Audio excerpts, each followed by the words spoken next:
Hello everyone, Shrimati मोहरी देवी Tapadia girls college के YouTube channel में आपका फिर से स्वागत है। पिछले वीडियो लेक्चर्स में हमने इम्यूनोलॉजी के डिफरेंट टॉपिक्स की स्टडी की थी।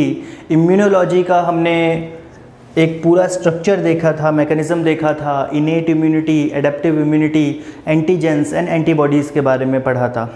अब एक चीज़ आपको याद रखनी पड़ेगी कि एंटीजन और एंटीबॉडीज़ जो हैं वो एक दूसरे पे डिपेंडेंट है। डिपेंडेंट इन द सेंस कि अगर एंटीजन नहीं होगा तो एंटीबॉडी किस पे फंक्शन करेगा या किस पे अटैक करेगा। तो एंटीबॉडी के फंक्शन के लिए एंटीजन का होना ज़रूरी है। Okay, this is antigen, this is antibody. तो एंटीबॉडी के फंक्शन के लिए एंटीजन का होना ज़रूरी है। एंड एंटीबॉडी जो है वो भी जब क्रिएट होगा, जब एंटीबॉडी का क्रिएशन का एक ही मतलब होता है कि वो एंटीजन पे अटैक कर सके और एंटीजन का जो भी हार्मफुल इफेक्ट है हमारे बॉडी पे उसको कम कर सके या पूरी तरह से ख़त्म कर सके। ओके, सो एक तरह से देखा जाए तो ये दोनों एक दूसरे पे डिपेंडेंट है पूरी तरह से। आज का जो अपना टॉपिक होगा वो यही देखने का होगा कि किस तरह से एंटीजन एंटीबॉडी एक दूसरे पे डिपेंडेंट है और किस तरह का इनका इंटरेक्शन होता है और कैसे ये दोनों मिलते हैं और हमारे शरीर में एक इम्यून रिस्पॉन्स क्रिएट होता है और किस प्रकार से हमारे शरीर में इम्यून रिस्पॉन्स किसी भी फॉरेन पैथोजन के खिलाफ प्रोड्यूस होता है, उस फॉरेन पैथोजन को किल करता है या फिर उस फॉरेन पैथोजन को पहचानता है और उसकी मेमोरी सेव करके हमारे शरीर में पहले से रख लेता है। ओके, इस चीज़ के बारे में हम आज डिस्कस करेंगे। So our today's topic is antigen antibody interaction. पिछले वीडियोस में हमने एंटीजन की प्रॉपर्टीज़ देख ली, टाइप्स देख लिए, एंटीबॉडी की प्रॉपर्टीज़ देख ली, टाइप्स देख लिए।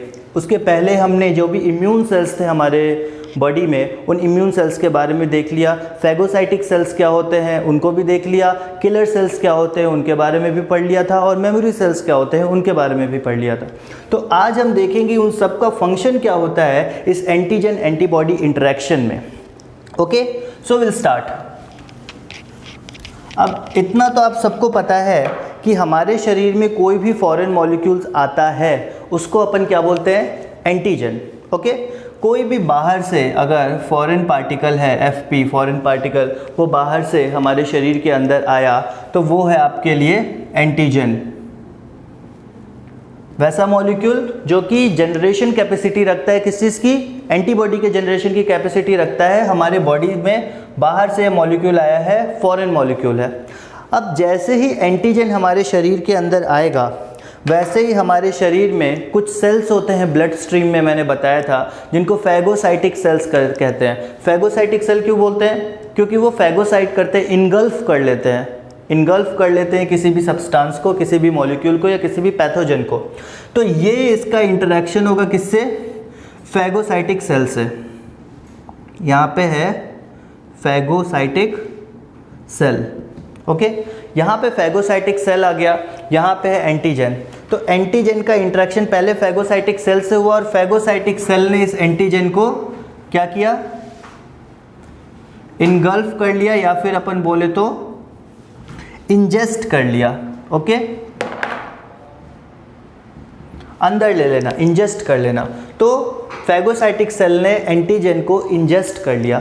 अब इंजेस्ट करने के बाद ये जो सेल्स हैं ये क्या करते हैं, जो फैगोसाइटिक सेल्स हैं उन्होंने इंजेस्ट तो कर दिया, पर इस एंटीजन का एक पोर्शन, मान लो कि ये एंटीजन है और इसके ऊपर ऐसे अलग अलग डिफरेंट पोर्शंस हैं, यहाँ पे डिफरेंट साइट्स हैं, डिफरेंट पोर्शन है, डिफरेंट ऐसे साइट्स हैं जिससे इस एंटीजन को पहचाना जा सके। और एक जो मॉलिक्यूल है, एक फैगोसाइटिक सेल है, उसने इस एंटीजन को इनगल्फ कर लिया। तो ये फैगोसाइटिक सेल है, इसके अंदर ये एंटीजन आ गया।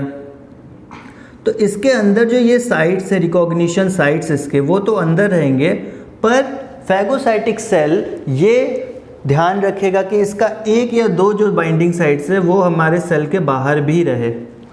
बाहर क्यों रहे, सरफेस एरिया के बाहर क्यों रहे, ये जो बाहर रहे ताकि ये एक सिग्नल प्रोवाइड करे। सिग्नल किस चीज़ के लिए, एक इम्यून रिस्पॉन्स क्रिएट करने के लिए। अपन ने पहले पढ़ा था कि जो इम्यूनिटी की पूरी प्रोसेस पढ़ी थी, किस तरह से ये सेल्स काम करते हैं, उसमें अपन ने देखा था कि जो फैगोसाइटिक सेल्स हैं उन्होंने एंटीजन को कैप्चर किया, अपने अंदर ले लिया और उसके बाद वो वहाँ से कहाँ जाते हैं, टी हेल्पर सेल के पास, टी सेल के पास, टी लिम्फोसाइट्स के पास, ओके। सो टी लिम्फोसाइट्स के पास जाते हैं, यहाँ भी सेम फंक्शन होगा। एक बार इनगल्फ कर लिया, ये क्या है, फेगोसाइटिक सेल, फेगोसाइटिक सेल है। इसने होस्ट जो फॉरेन मॉलिक्यूल है उसको इंजेस्ट कर लिया, इनगल्फ कर लिया, उसके बाद ये गया टी लिम्फोसाइट्स के पास। अब टी लिम्फोसाइट्स के पास जाके वो क्या करेगा, टी लिम्फोसाइट को ट्रिगर करेगा, ओके, टी लिम्फोसाइट को ट्रिगर करेगा ताकि टी लिम्फोसाइट जाके इससे बाइंड करे। अब इसको मैं मिटाता हूँ, आगे अपन देखते हैं। टी लिम्फोसाइट के पास पहुँच गया अपना जो फेगोसाइटिक सेल है वो, ओके। टी लिम्फोसाइट को जिसने इन्फॉर्मेशन दे दी कि हाँ भाई मेरे पास एक फॉरेन पैथोजन है, मैंने इसको पकड़ के रखा, अब इसको मारना है, उसको मारने का काम अब आप करो। टी लिम्फोसाइट क्या करेगा, टी लिम्फोसाइट जाके वो जो आपका सेल है, जो फेगोसाइटिक सेल है, उससे जाके इंटरेक्ट करेगा, ओके। अब इंटरेक्ट करने के बाद ये रिकॉग्नाइज करेगा कि एंटीजन कौन सा है, ये रहा सेल, उसके अंदर एंटीजन, एंटीजन की साइट ये रही। टी लिम्फोसाइट जाके इससे को पहले इसको, हाँ ये टी लिम्फोसाइट, इससे इंटरेक्ट किया इसने कि इसने पहचान लिया, एक इसके लिए इसने आइडेंटिटी क्रिएट कर ली,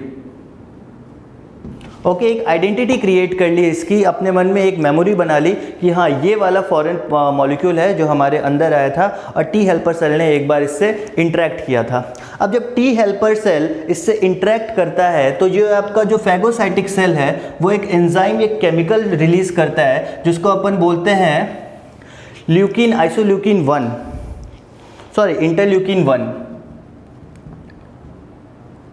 interleukin first.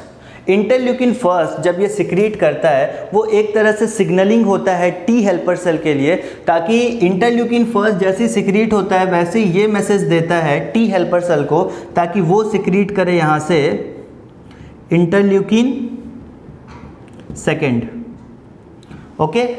Interleukin first secrete किया फेगोसाइटिक सेल ने, उसने मैसेज दिया टी हेल्पर सेल को, टी हेल्पर सेल ने सिक्रीट किया इंटरल्यूकिन 2। इंटरल्यूकिन 2 जब सिक्रीट हो गया तो इंटरल्यूकिन 2 क्या करता है, ये जो बाकी सेल्स हैं, इंटरल्यूकिन 2 बाकी सेल्स जो हैं उनको प्रोलिफरेट करता है, उनको एक तरह से एक सिग्नल प्रोवाइड करता है कि अब एक्टिवेट हो जाओ, एक्टिवेट करने का काम करता है। तो इंटरल्यूकिन 2 जब एक्टिवेट खुद होता है तो वो ब्लड स्ट्रीम में मौजूद और भी जो सेल्स हैं, टी लिम्फोसाइट और बी लिम्फोसाइट्स हैं, उनको प्रोलिफरेट करने का काम करता है, उनको एक्टिवेट करने का काम करता है, ओके। ये तो फंक्शन आपको समझ में आ गया। अब अपन आगे देखते हैं, ये तो बात होगी फेगोसाइटिक सेल की, ये नॉर्मल सेल्स के साथ भी होता है।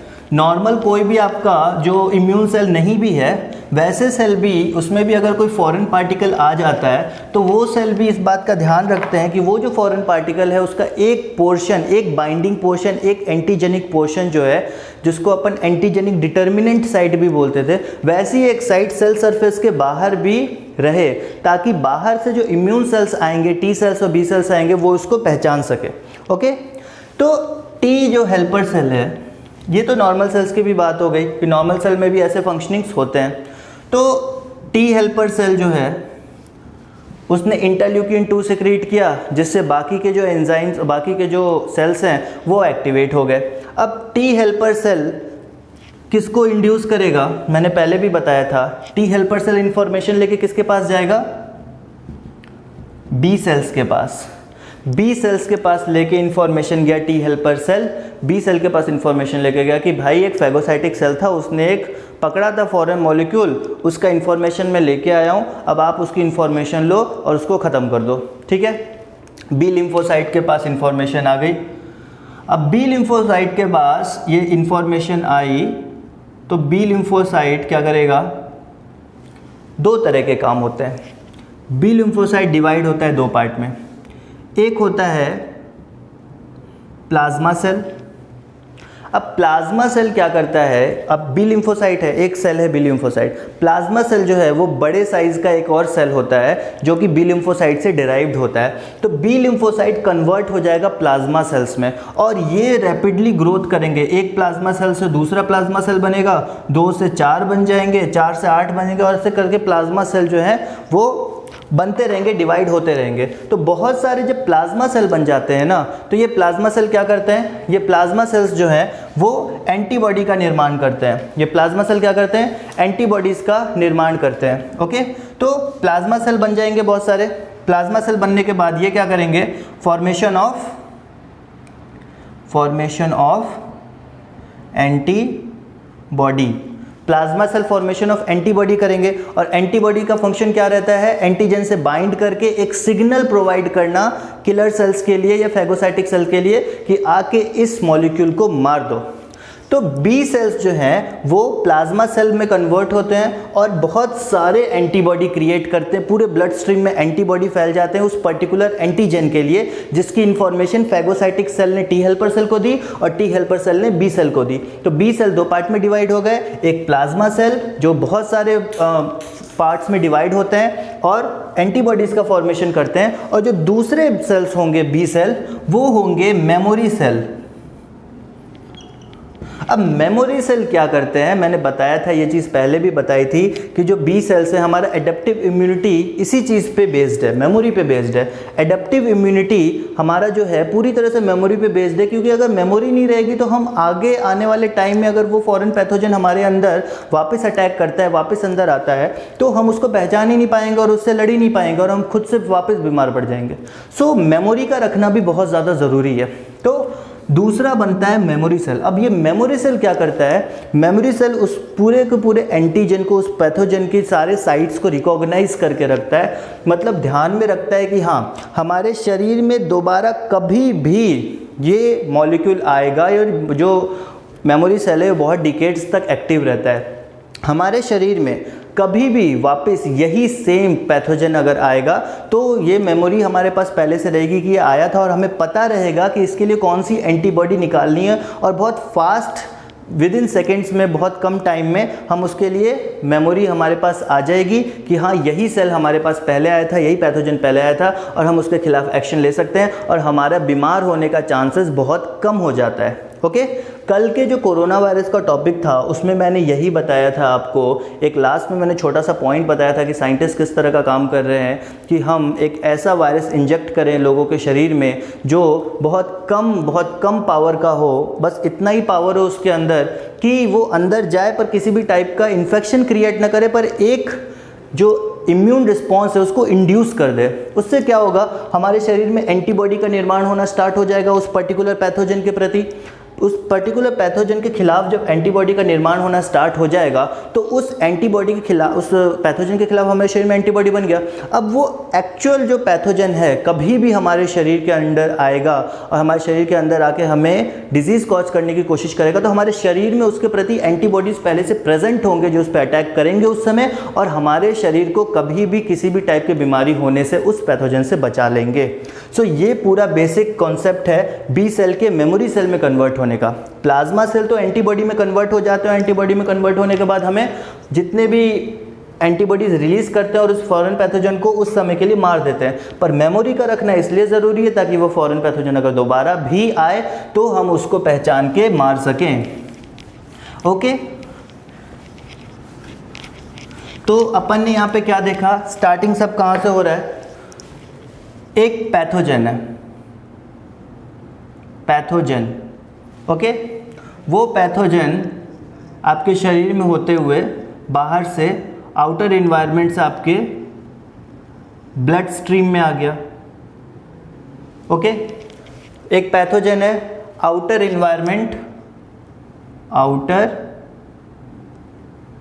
इन्वायरमेंट से ब्लड स्ट्रीम के अंदर आ गया। ब्लड स्ट्रीम में कौन है, फैगोसाइटिक सेल, फैगोसाइटिक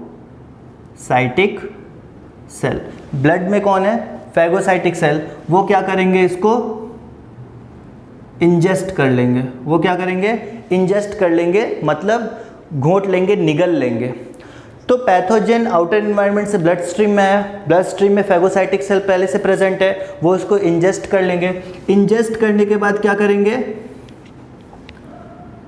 वो कन्वर्ट हो जाएंगे एंटीजन प्रेजेंटिंग सेल्स में। एंटीजन प्रेजेंटिंग सेल्स वो सेल्स होते हैं जो कि किसी भी आउटर एनवायरनमेंट में जो पैथोजन प्रेजेंट है उसका एक एंटीजन का पार्ट या एक दो कुछ एंटीजन के पार्ट्स अपने सेल सरफेस पे शो करते हैं, तो उस टाइप के सेल एंटीजन प्रेजेंटिंग सेल हो जाते हैं। तो अपने आप को एंटीजन प्रेजेंटिंग सेल में कन्वर्ट कर लेंगे, क्योंकि वो उस फॉरेन पैथोजन का जो पार्ट है वो अपने बाहर शो करते रहेंगे।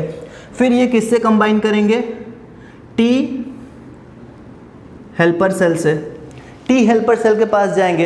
टी हेल्पर सेल के पास जब वो जाएंगे, इंटरेक्ट करेंगे, तो टी हेल्पर सेल क्या करेगा, यहां पे इंटरेक्शन होगा तो क्या होगा, एक सिक्रीशन ऑफ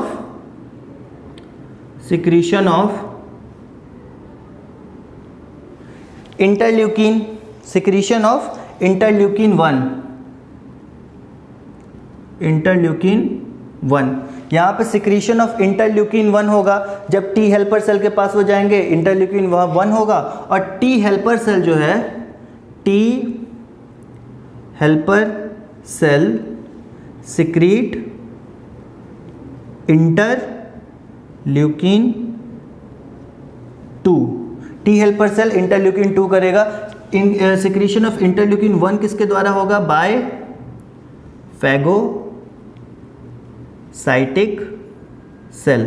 फैगोसाइटिक सेल जो है वो इंटरल्यूकिन 1 को सिक्रीट करेगा और इंटरल्यूकिन 2 को टी हेल्पर सेल सिक्रीट करेंगे। ओके, ये चीज़ तो पता चल गई कि टी हेल्पर सेल और जो इंटरल्यूकिन्स हैं वो क्या करेंगे, क्या काम करेंगे। यहीं पे वो तो इंटरल्यूकिन 2 है, यहाँ पे मैं लिख देता हूँ, activates B and T cells. B और टी सेल को एक्टिवेट करेंगे। अब इस चार्ट को अपन और आगे लेके चलते हैं, इस फ्लो चार्ट को। यहाँ पे बी सेल और टी सेल ये दोनों एक्टिवेट हो गए, ये पे सारा का सारा काम हो गया, यहाँ पे उसका जो भी काम करना था। अब बी सेल जो है, यहाँ पे बी सेल के पास गया टी सेल। ओके, यहाँ पे टी सेल है और ये किसके पास गया, बी सेल के पास।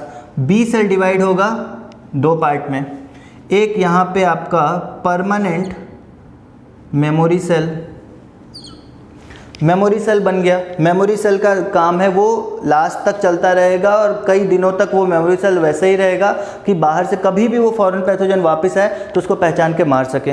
और दूसरा वो कन्वर्ट हो जाएगा प्लाज्मा सेल्स में। प्लाज्मा सेल में जब ये कन्वर्ट हो गया तो प्लाज्मा सेल में कन्वर्ट होने के बाद क्या करेगा, प्लाज्मा सेल्स जो होंगे वो फॉर्मेशन ऑफ एंटीबॉडीज का फॉर्मेशन करेंगे। और एंटीबॉडी का जब फॉर्मेशन होगा तो एंटीबॉडी के फॉर्मेशन से क्या होगा, एंटीबॉडी क्या करेंगे, antibody acts on antigen.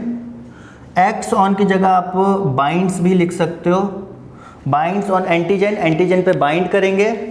Bind करने के बाद प्रोवाइड सिग्नल टू